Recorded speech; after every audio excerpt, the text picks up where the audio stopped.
This is a full body mobility and core activation routine. We're just going to start with a cat-cow. So you're going to take your spine from an arch to a round.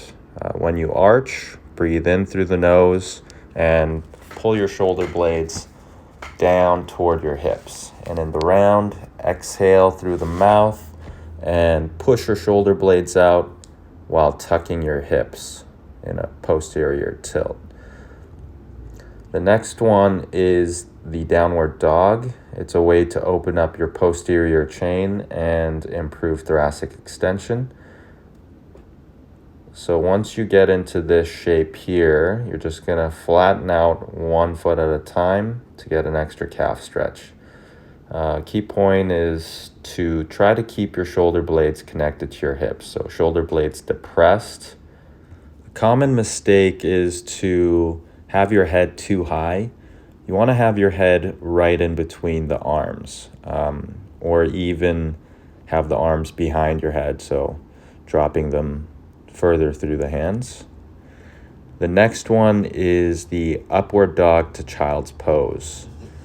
We're going to press our hips into the ground and raise our chest off the floor, and then push our hips back onto our heels. So this is a way to open up the front of your body and then get a little stretch in the back. Some people will feel a crunching in their low back as they do the upward dog. So if you have that problem, just stop short of feeling that crunch and then transition over into child's pose. And also make sure you're engaging your glutes. We want those hips pressing down into the floor. That should help take away some of the low back crunching. Another point is the breathing. I'm going to exhale as I bring my chest off the ground. Take a breath at the top and then exhale again as I push my hips toward the heels. The next movement is a bow and arrow stretch. It's to improve your thoracic mobility, so you'll get improved rotation and opening up of the chest and shoulder region. I've got a yoga block that I'm pressing my knee into. You want to try to press into that block throughout the whole movement. Stack your arms on top of each other and just pull your elbow back like you're drawing a bow.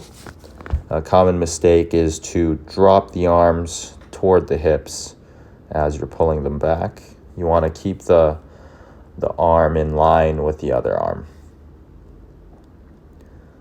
This is just the other side. Again, I'm pressing my knee into that yoga block and then pulling the arm back in line with the other arm.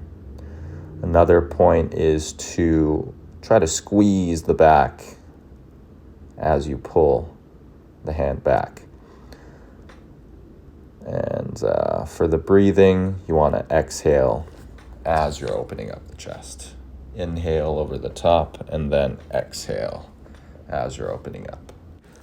You'll be doing 6 reps per side. If one side is more limited than the other, do 2 to 3 extra reps on that side. The next one is a T-Angel. You'll be doing 6 reps. It's to help open up a little bit of external rotation and internal rotation in the shoulder. When you set up, make sure you're engaging the glutes to try and keep your lower back neutral. So I just finished 1 rep here. So you're going to start with your hands out to the side, move your arms up and then behind your head and try to reach as far back behind your head as you can. After that, you'll move your arms back to where they came from and then keep going down until your hands are behind your lower back, and then squeeze the shoulder blades together. So let's see here. This is the internal rotation part. Boom, squeeze.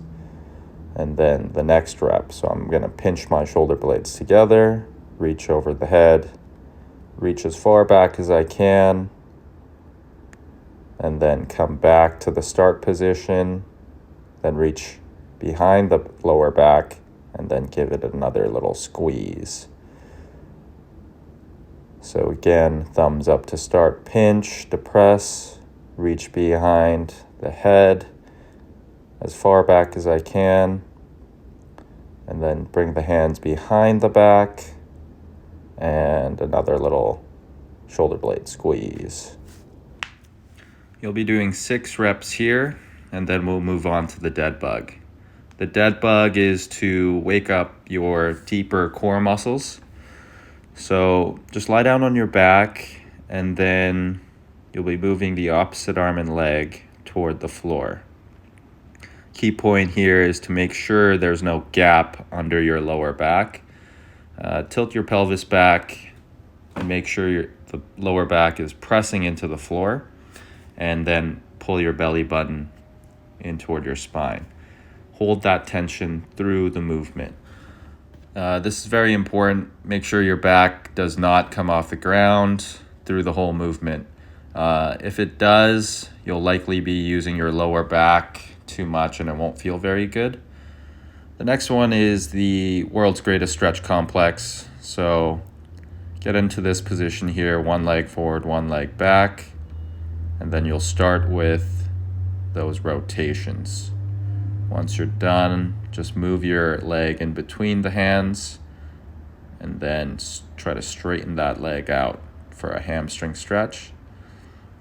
And then the last part is for your hip flexors. I'm going to squeeze my glutes and then reach up. Then for this part, it's a side bend. Again, I'm squeezing my glutes before I reach, and a little bit of rotation as well with the arms overhead. For all 3 movements, make sure you're squeezing those buns. So this is the other side. I'm going to tap my elbow down toward the foot and rotate 3 times. Once you're done, bring the foot in between the hands and then straighten that leg out for a hamstring stretch.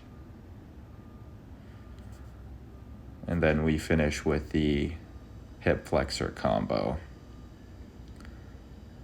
So tilting my pelvis back by squeezing the glutes, a little reach, and then the side bend.